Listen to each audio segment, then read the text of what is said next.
안녕하세요. 포유 법률사무소입니다. 저 오늘 이거 기사 보니까 이 낯솔에 출연했던 30대 박모 씨가 중간간 혐의로 구속됐다 이렇게 나오네요. 지금 인터넷 보니까 네티즌 수사대들은 박모 씨, 운동선수 뭐 이렇게 이런 정보들을 기반으로 해서 25기에 나왔던 영철 씨다라고 얘기를 좀 하고 있어요. 정황상 지금 근데 거의 맞는 것 같죠? 이게 낯솔은 얼마 전에도 구설이 좀 있었던 걸로 아는데 출연자들 관련 문제가 계속 나오네요. 이거 좀 애청자로서 참 마음이 아픕니다. 근데 피디님 이거 이분 지금 나솔 사기에도 나오지 않아요? 맞아요, 나와요. 몰아보려고 안 봤는데.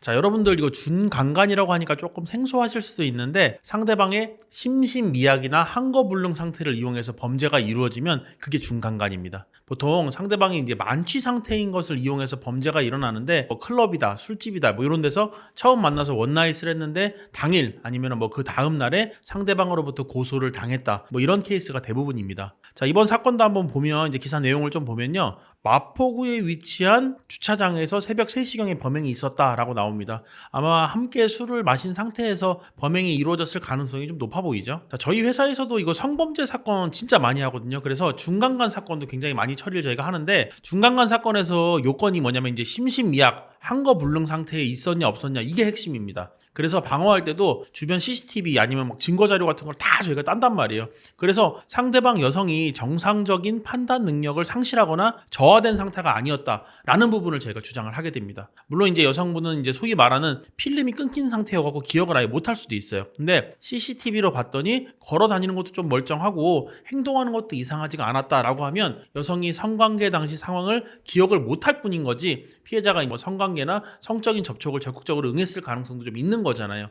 그래서 이럴 때는 중간간 혐의를 피해갈 수도 있습니다. 근데 이번 사건은 보니까 경찰에서 이거 긴급 체포까지 했다 그러고 법원에서 영장까지 지금 나왔어요. 그러면 아마 증거들이 좀 명확하지 않았을까 싶습니다. 일단 주차장 CCTV도 있었을 거고요, 당연히. 그리고 차량이었다면은 블랙박스도 있었겠죠. 여성분이 만취 상태로 차량에 들어간 장면들이 아마 명확하게 나와 있었을 걸로 보여요. 상황이 사실 이 정도까지 왔으면 결국은 이 사건에서는 피해자랑 어떻게든 합의를 해서 합의서랑 처벌불원서를 제출하면서 형량을 좀 낮추는 방향으로 가야 되지 않을까 싶습니다. 이거 잘못해갖고 여성분이 정신적 피해나 아니면 뭐 육체적 피해 부분에 대해서 상해를 당했다라는 부분까지 이제 더해지잖아요. 그러면 이거 중강간이 아니라 중강간 치상죄가 적용이 되기 때문에 형량이 훨씬 더 올라갑니다. 자, 우리 형법은 강간죄에 대해서 3년 이상의 유기징역을 그 처벌로 정해두고 있는데 형법 301조에서 이제 강간 등 상해 치상죄가 있거든요. 여기 보면 무기 또는 5년 이상의 징역에 처한다고 그래갖고 강간 등 상해 치상에 대해서는 더 무겁게 처벌을 하고 있습니다. 그러니까 요거 지금 피고인이 되신 분 진짜 잘 대응하셔야 될 겁니다. 저희가 중강간 관련해서 영상을 몇 번 올린 적이 있었는데 중강간으로 안 엮이려면 어떻게 해야 되는지 영상 찍는 김에 한번 제가 조금 더 말씀을 좀 드려볼게요. 앞서 말씀드렸듯이 중간간 사건에서 핵심은 여자가 내가 만취 상태라서 판단할 수조차도 없는 상태, 그런 상태에서 모텔에 온 게 아니라 충분히 본인 판단에 의해서 상호간에 합의를 하고 모텔에 와서 성관계를 했다, 이 부분이 되는 겁니다. 당연히 그런 것들이 이제 피의자의 억울함을 호소한다고 인정받는 건 아니기 때문에 증거자료로 입증이 다 돼야 되는 겁니다. 법원이나 수사기관으로 하여금 성관계의 전후 사정들을 좀 봤을 때 이 사람이 지금 술에 취해서 이렇게 된 게 아니라 스스로 충분히 판단할 수 있는 상태에서 모텔을 갔겠구나 라는 생각이 들게끔 해야 된다는 거거든요. 그러려면 최대한 어떻게 보면 성관계 전후의 CCTV에 본인들 모습이 좀 많이 드러나 있으면 좋습니다. 이게 술집에서 술을 마시는데 막 서로 스킨십도 좀 있었고 편의점을 같이 갔는데 같이 대화하면서 뭐 물건들 고르기도 하고 뭐 아이스크림 같은 걸 샀다든가 이런 장면들,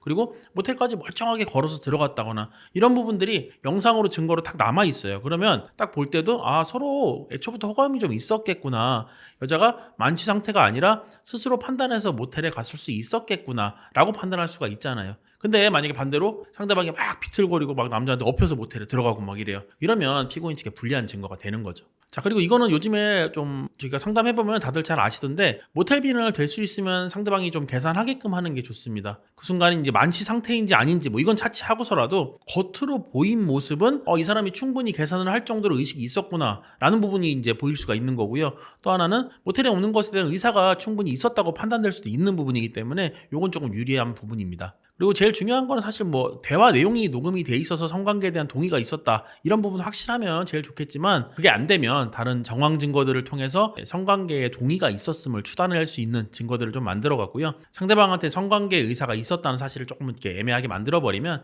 검사 측에서 확증을 할 수가 없기 때문에 이제 이 부분으로서 방어가 또 가능하기도 합니다. 자, 오늘 나는 솔로 출연자가 중간간 혐의로 구속이 되다 보니까 저희가 중간간에 대해서 한번 다뤄봤는데, 긴급 체포의 구속까지 이루어진 사안이니까 아마 조금 빠르게 진행될 듯 하긴 한데, 지금 나와 있는 정보가 사실 너무 없어요. 그래서 수사 결과를 조금 지켜보긴 해야 될 것 같습니다. 자, 그래서 오늘 영상은 저희가 여기까지로 좀 마치고요, 영상 도움되신 분들은 구독이랑 좋아요 한 번씩 눌러주시고, 뭐 중간간이나 뭐 각종 성범죄 관련해서 궁금한 점 있는 분들은 언제든지 저희 포유법률사무소로 연락 주시기 바랍니다. 감사합니다.